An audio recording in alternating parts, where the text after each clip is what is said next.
and welcome back to Jay's Truth Serum. Today's episode is about, by far, one of my favorite things to share when it came to my mental health journey. One of my favorite things because it was the biggest, most complicated obstacle that I had to learn to understand, to sit with, to process, to question, to challenge, to work through, and to work with. And that is the inner critic. You might know it as something else. I identify it as the inner critic. It can be a feeling, it can be a thought, it can be an image, it can be fuzzy, it cannot be fuzzy, right?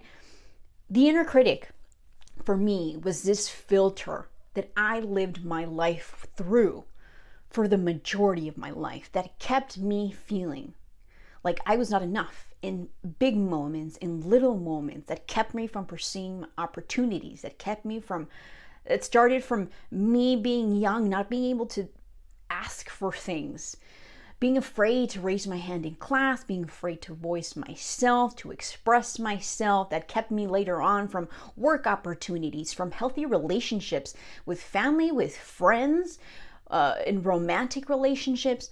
The inner critic was something that for me was this massive filter through which I saw interactions, through which I interacted with my environment, constantly thinking that I was simply not enough for little and big things. And the reason why the inner critic, this episode, is so important to me is because when I came to understand what the inner critic actually is, everything changed. It felt like a behemoth, when really it was something very, very different from what I understood it was. And the irony of it for me is now, after having lived 30 plus years with this inner critic constantly holding me back, now I look back and what it really was is, when you walk into a room and there's kind of like a fuzzy, shadowy figure in the corner and you kind of get a little alarmed for a few seconds, and then you get closer, you turn on the light, and you realize it's just a coat hanging in a certain way on a coat rack. It was nothing to fear. It was just an object, right? That is essentially what the inner critic is. When you begin to understand what the inner critic is, you understand it's nothing to fear, right? It's something that you can have very easy control over with practice and with understanding. So the inner critic, what do I mean when I say the inner critic? You may know it by a different name. You might know it as inner saboteur, you name it, right? You could experience it differently. For me, it was like these automatic pop-up ads that would just pop up at the worst possible moment in little things, little interactions, big interactions, everything in between. Constantly just making me doubt the moment, making me doubt myself, telling me I wasn't enough, telling me I was a burden if I had to reach out to someone, that I just shouldn't do it. When it came to pursuing opportunities in school, I just often was the kid in the back who kept silent because I was so insecure. Because that inner critic, those pop-up ads were so automatic. They were so overwhelming for me. When it came to school, when it came to work opportunities, when it came to voicing myself, I had the thoughts, I had the ideas, I had the things I wanted to ask, the things I wanted to share, the things I wanted to say in relationships, platonic, romantic, familial relationships, that I just couldn't because I was too insecure, because the inner critic would pop up and those pop-up ads would be so overwhelming that I would constantly stop myself, that I would constantly self-sabotage. Every interaction, so many interactions that I would have were through this, you're not enough. If somebody was telling me something that had nothing to do with my sense of value, I would still interpret it as though it was about my sense of value. I would still interpret it to mean that I wasn't enough. If I made even a little mistake here and there in a project, at work, even at home, doing a chore, I would tell internally that those pop-up ads, I would criticize myself for the littlest thing, because to me, that's how my mind had been informed. For me, this is the filter that had grown into this massive thing that was simply mine. These automatic pop-up ads that were mine, that stopped me, that I bought into, that I just believed, right? That was the inner critic, right? That keeps you bogged down a feeling, a thought, a memory, an image, right? Something vivid, something fuzzy. It could be very different depending in the moment. So here's the thing about the inner critic. It comes from the same place that gives us the good feelings. It comes from the same place that gives us the good thoughts. It comes from the same place that informs us and keeps us surviving every day, right? So we buy into it. We believe it. We don't even question it because we take it to be ours, right? You never sit and question that thought. You never sit and challenge it. You never sit and say, wait, are you mine? Did I choose you? No. And it's totally normal because we aren't taught to. It comes from the exact same place that everything else comes from. So why would we? It's automatic. There's no reason for us to stop and think and challenge it. There's no reason. But when you stop and you think about it, you don't choose those thoughts that hold you back, those feelings that tell you you're not enough, that you can't, that you shouldn't. You don't choose it. And more importantly, you don't want them. And when you stop to actually start considering this information, the inner critic starts unraveling. And so there's one particular instance where I had this aha moment where I recognized this thing was automatic. And I noticed this automatic thing. I noticed that it was a part of me, but it wasn't me. And so I could do something about it. I'd already kind of started implementing the stuff that I've spoken about in the previous videos. These founding concepts of, okay, feelings. Feelings are information. I have these patterns. I have these emotional needs that I have to acknowledge. I have to follow these patterns, read my feelings, understand that my mind is something that I can participate in, right? And so this moment came one day when I was swimming laps in the pool, right? I would go daily to the pool and I'd swim. And I'd swim my laps. And this one particular day I had built up to the point where I realized that I was noticing this pop-up ad.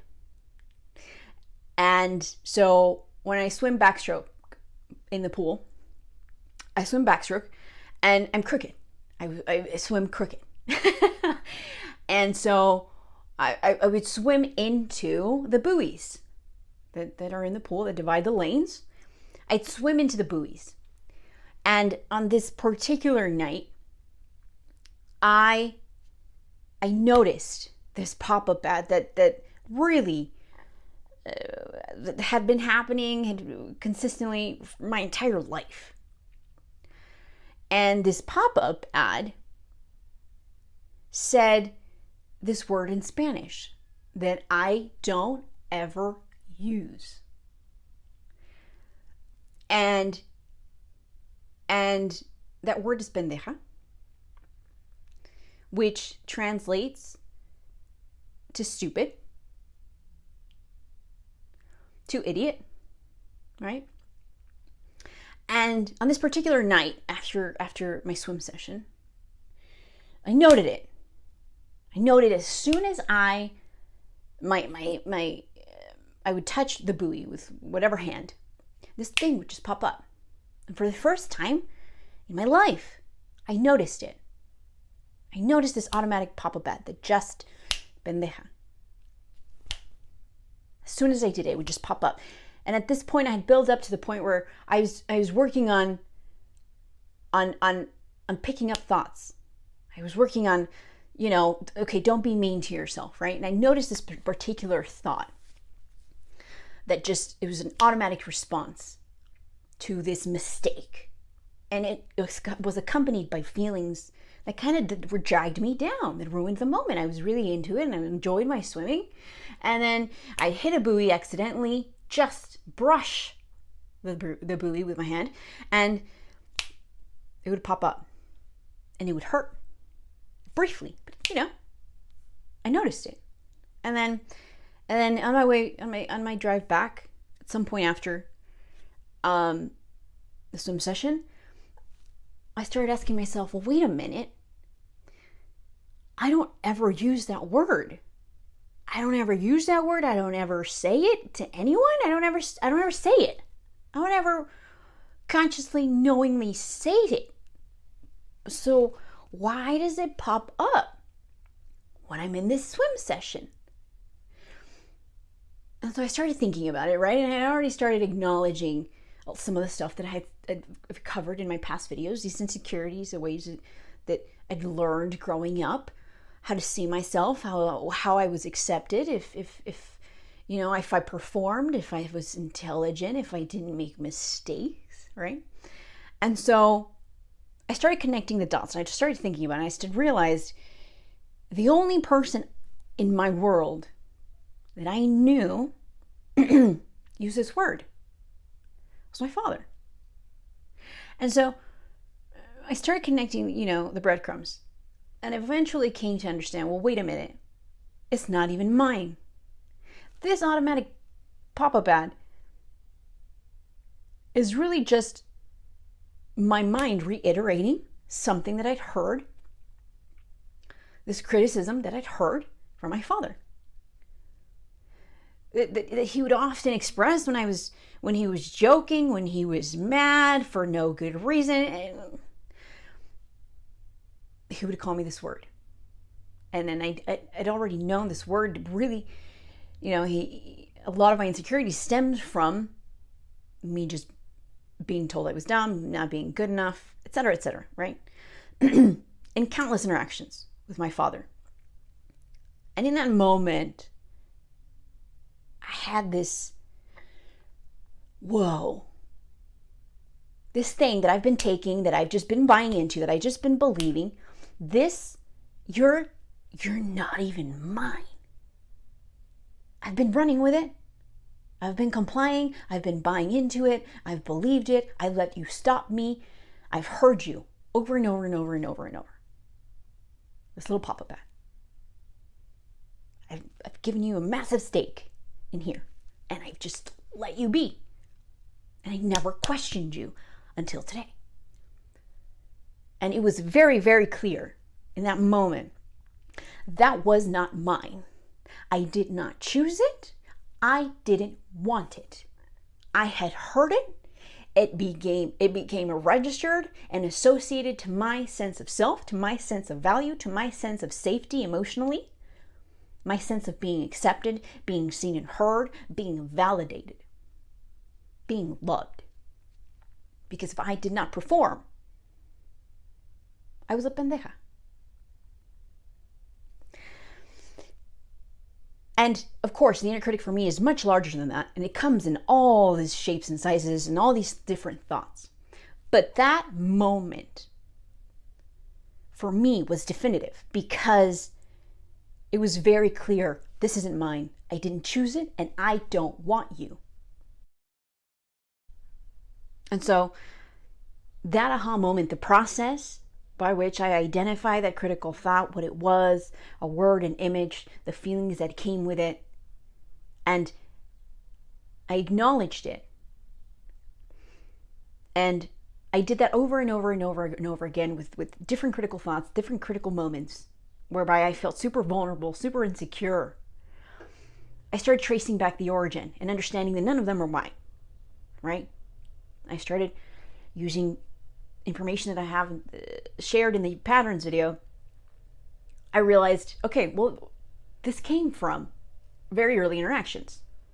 This is all accumulated information That it is just automatic now because at some point my mind registered and associated it to my needs. Got it. Okay. All this information, all these little bits and pieces, my mind is just giving me what it has, but they're not useful. They're actually holding me back, right? And so the thing is, we are all composed mentally of the same parts, right? Needs, feelings, thoughts, actions, right? We have needs. Our mind informs us through feelings that we register through thought and that we fulfill through behaviors, through actions or inactions. Yes?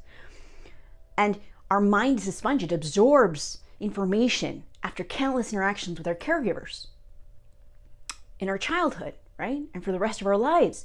It's how we come to understand how to survive, right? It establishes our sense of control and safety. Our brain registers this information and tells us this is how you fulfill your physical needs. This is how you fulfill your emotional needs. This is how you're going to know to feel emotionally safe. This is how you're going to be seen and heard, accepted, validated, supported. Here's all this information, right? Our brain is extraordinary like that. It absorbs it like a sponge, right? The thing is, sometimes, like with our emotional needs, there's a lack of information, or there's a whole bunch of irrelevant information that becomes associated to those needs because we don't really know about our needs. We aren't really taught about our needs, our emotional needs. We learn the information about our physical needs, not the emotional needs. Right? You know a hunger pang? You know when you've eaten too much, when you've eaten too little, when you've eaten something that isn't good for you. With our emotional needs, we don't really know what they are. What's the signal for each? How do we fulfill it? We don't even know what happens when we don't fulfill it. Right? So again, think about a Ferrari.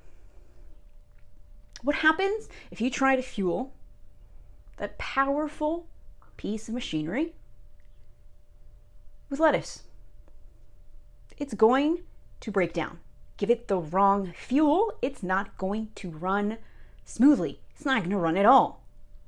You give this powerful, extraordinary thing of yours the wrong information or irrelevant information or a whole lack of information, and you're going to distort. It is going to give you irrelevant information back. In moments of need, in moments of survival, what you're going to get is critical thoughts, is distortions. That's why in those moments you feel so vulnerable. It's a lack of information accumulated, and it feels so overwhelming because we never learned these critical thoughts are just symptoms. It's that mechanism, it's that process that isn't running smoothly because it's missing something, and we never learned what's missing. We never learned to give it the proper information. And so here we are, mistaking that coat on the coat rack for a scary figure, over and over and over and over and over, to the point where so many of us end up feeling like we don't want to exist anymore.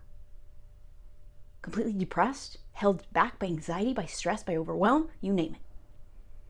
But it's actually a wonderful mechanism that is here to help you if you inform it with the proper, healthy, relevant information about your needs. We've evolved to be able to audit and edit our mind so that we can pick out the information that should never have been associated with our needs. For me, I came to understand, well, these critical thoughts seem to pop up when I'm needing something, when I'm needing attention, acceptance, validation, etc., etc. I never learned the proper information for any of them. So these critical thoughts pop up because that's all my mind has. When I started to inform my mind with the proper relevant information about each emotional need, I started observing it, I started informing myself, I started reinforcing it. My mind had the information it needed. So the critical thoughts started to subside. And guess what? In those moments in the past where I would lose control, where I'd feel vulnerable, where I would distort, that filter that I used to live through, that not enough, that I was not enough in any moment, any given situation, it's gone. Because I have informed my mind with the relevant information it needed. It is not my enemy. It is my friend. But I thought it was something else. When I learned it, when I understood it, when I engaged with it and participated actively within my own mind, when I engaged with it in a healthy way, everything changed. So where do we start with this, right? I've given tips in the feelings, the patterns, the emotional needs videos that are general. And here we're talking specifically about the inner critic, right? This behemoth, this cloud, this big thing, this overwhelming that kind of takes over. Because your mind is a tool, and if you don't actually learn how to use that tool, you're going to struggle constantly with unwanted thoughts, feelings, actions, right? So the very first thing I want to tell you about is I want to emphasize the significance of emotional literacy. That is our capacity to stop, to feel, to think about what we feel and why we feel it. Why? Because think about our feelings as like a dashboard in the car, right? We feel all day, every single day. You're constantly feeling. You may not be registering it.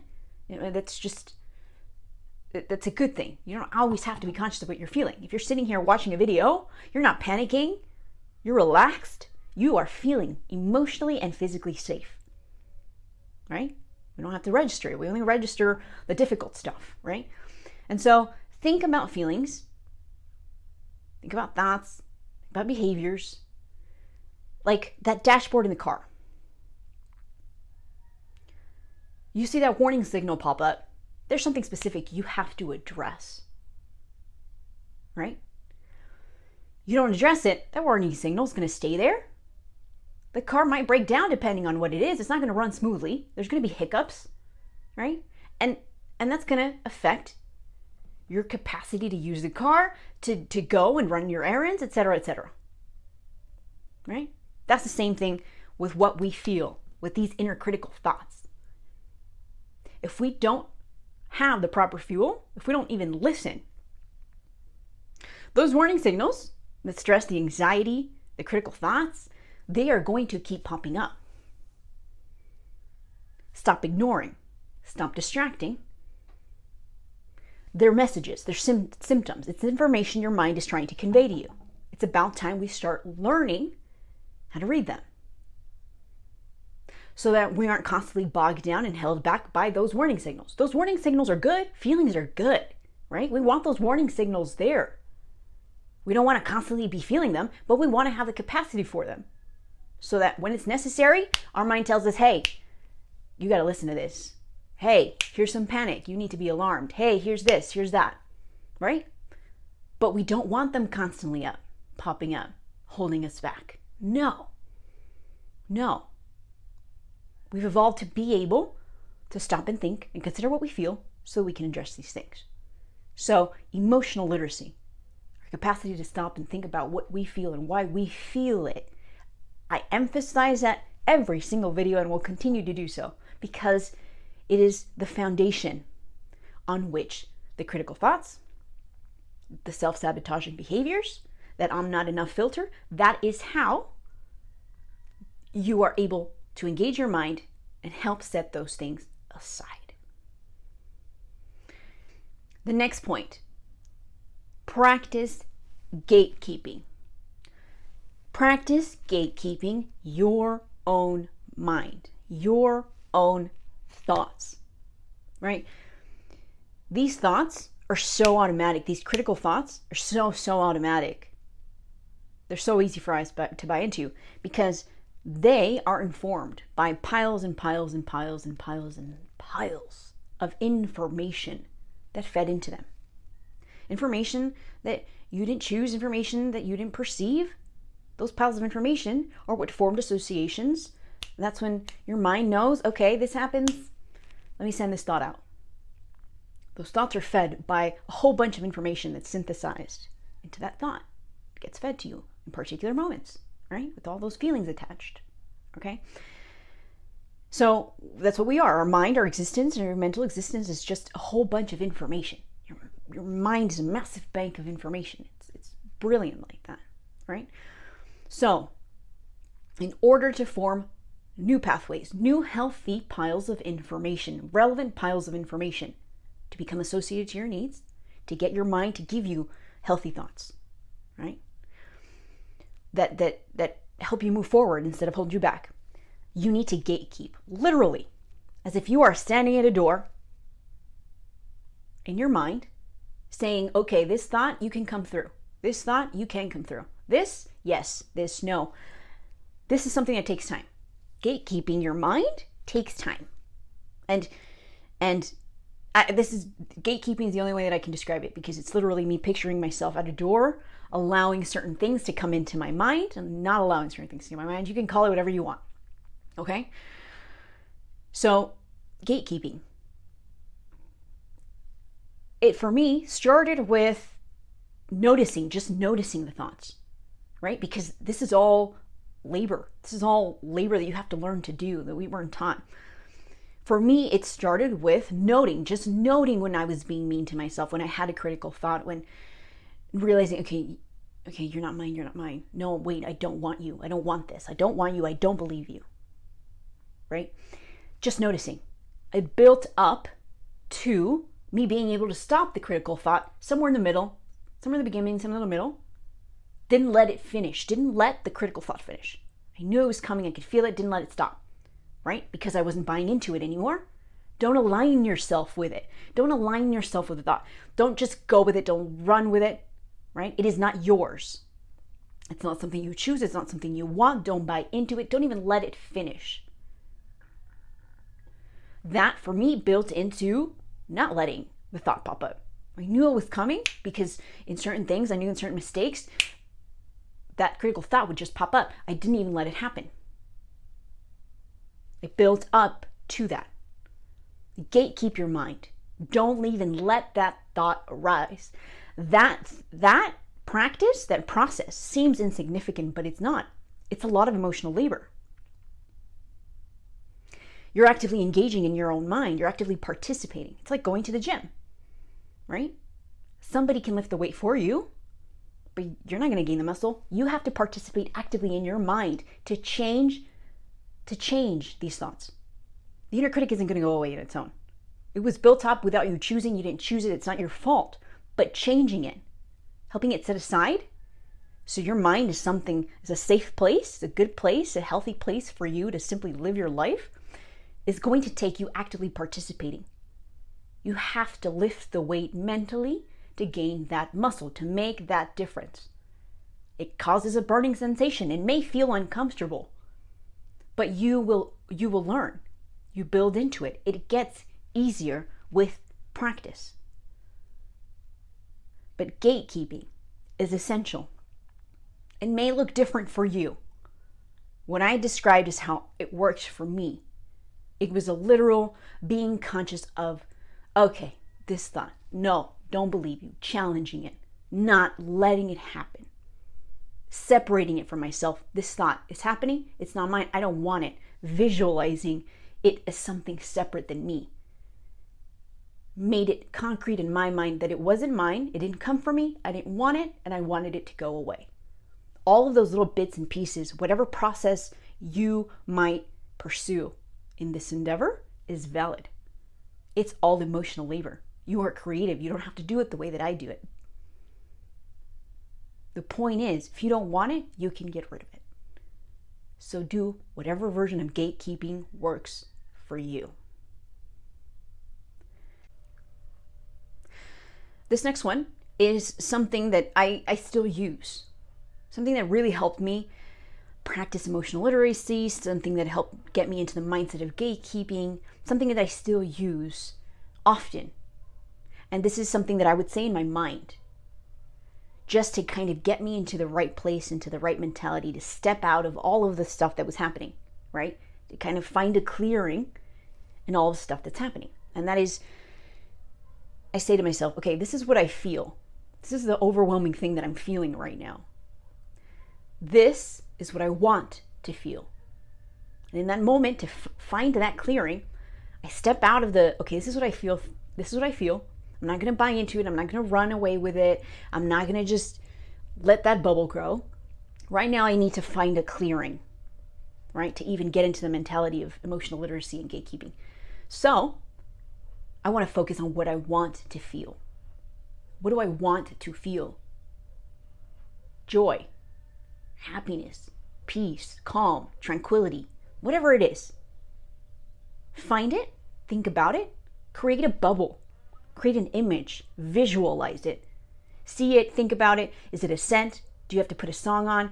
Create a bubble, feed into that bubble so that you're not participating in the other bubble. When you're participating in the other bubble, entertaining a critical thought, entertaining it, right? Fitting into the fixing yourself on that feeling, overthinking or ruminating on it, you're just adding to the piles. You're feeding into it. When you step out of that and you step into a different bubble, when you visualize, when you sit with it, when you even try, you don't even have to get that far at first. When you try, when you visualize joy, what does joy look like? What has joy looked like in the past? It can be any number of things for you. When you step into that bubble, all those tiny little bits and pieces, it's emotional labor. You're taking your mind, you're maneuvering and taking it to a place where you can find a clearing, where you're actually even creating a new pathway. You're creating a healthy pile of information just by participating mere moments. It doesn't have to be something big in the beginning. It can be something that gets easier. It can be something where you put on a song. Your mind may try taking you back to that other place, to that critical thought, to that pop-up ad, to that feeling. You bring it right back. No, focus on what you want to feel. Create a bubble. Stay in the bubble as long as you can. Practice shifting focus from what you feel to what you want to feel. And it gets easier to stay in that bubble. It gets easier in moments, difficult moments, to find that clearing. The next thing is focus on the wins. Focus on every little and big win. Sort of like I detailed in the patterns video, right? These thoughts were a synthesis of information that was created that you just now get. They're automatic, but they're fed by a whole bunch of information, a whole bunch of information that we received in countless interactions, right? That our mind just absorbed, that it observed, right? Things it saw, things it observed in our environment, interactions, verbal cues, all sorts of stuff, okay? Now, we have to do the same thing. We can use that information about how it was created, about how these thoughts were created, to form healthy thoughts, so that our mind, instead of feeding us critical thoughts, so that the automatic process is you're enough, you're valid, you're safe, you're acceptable, etc., right? We want the healthy thoughts to be automatic. Set aside the critical thoughts, right? We want the automatic stuff to be good stuff, healthy stuff. In order to form the synthesis of those healthy automatic things, we manually have to go in and give our minds healthy, relevant info. And that info is a whole bunch of tiny little bits and pieces of information. What that looks like is literally stopping, thinking, perceiving, participating, right? Just like I had in the last few tips that I gave. Same thing. Focus on the wins, right? You did something right. You stopped and you actually practiced. You stopped and you actually were gatekeeping. You practiced emotional literacy. You shifted your focus. Every single one is a win. Focus on the win. Isolate it. Rewind the moment. Replay it, right? How many memories haven't fed in to the critical thought that have played over and over and over, fitting into the negative, the unhealthy, irrelevant piles of information? We counter that, creating new healthy piles of information to feed into automatic healthy thoughts using these tiny little bits and pieces of information. You can manually do that by participating, replay what happened. I did the gatekeeping. What did I do? What did it look like? What was around? Focus on any number of things that you might want in that moment. That bubble might look different for different people. Focus on the win. I did that. I did that. A simple I did that. Just giving yourself props for it is emotional labor, is information. Your mind, you're maneuvering your mind to focus on healthy, relevant information. It is emotional labor. It is adding healthy info into your memory, into that bank of information. Focus on the wins. Something that I have made a habit of is before I go to sleep, because I used to struggle a lot with sleep and going to sleep, and something that I feel like has helped and has helped my mentality going to sleep, waking up from sleep, has been when I go to sleep, when I go to bed, I put everything down. It's just me, right? It used to be really difficult to just sit with me. Now I can go to bed. I can lay in bed at night to fall asleep, and I focus on my wins. I did this today, this tiny little thing. Oh, I made that effort. I did this gatekeeping. I noticed this thought. That's a win. I noticed this feeling. That's a win. I changed this.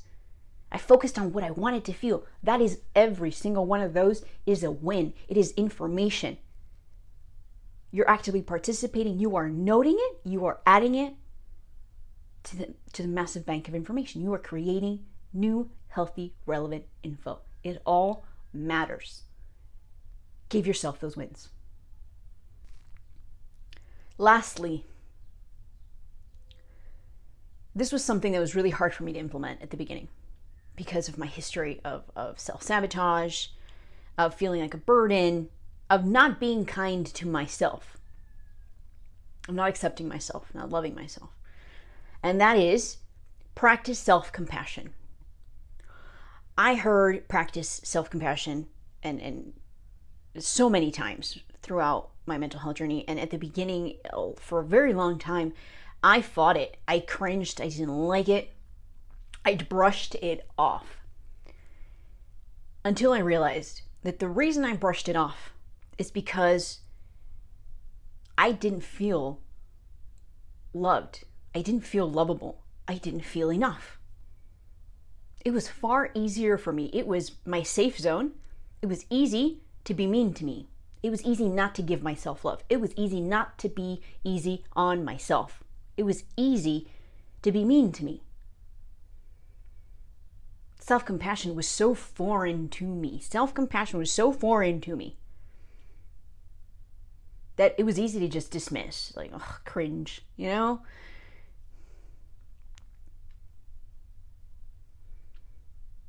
The thing is, making mistakes. You're going to make a lot of mistakes on this journey, right? This is a learning process. Getting rid of this inner critic, setting it aside so it doesn't constantly hold you back and weigh you down and stop you from living your life, requires self-compassion. Every time you entertain a critical thought, every time you entertain being mean to yourself, every single moment, no matter how minute and tiny it might seem, is contributing to that inner critic, is feeding into the inner critic. It is reinforcing that inner critic every single time. And I know you don't want that.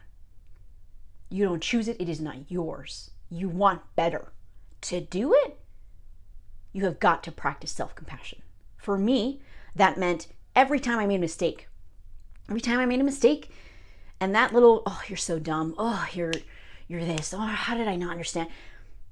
Every single one of those was reinforcing the piles of information that fed into the inner critic. This is a tool. In order to function at its highest, at its best, to help you live your best life, you have got to learn to stop engaging in the self-defeating behavior, the self-defeating feelings, the self-defeating thoughts. Self-compassion. Make a mistake, hey, it's okay. It was difficult. It hurt at first. It was hard to make a mistake and for me to say, it's okay. It was so foreign for me to tell myself, it's okay. Mistakes happen. It doesn't define you. There's nothing wrong with you. It's okay. It felt foreign to tell myself it's okay. That self-compassion, though, building on that self-compassion, feeding into that self-compassion, entertaining those healthy moments, those healthy thoughts, where you are your own friend. They change your life. We survive when we fulfill our physical thoughts, but we live when we fulfill our physical and our emotional needs.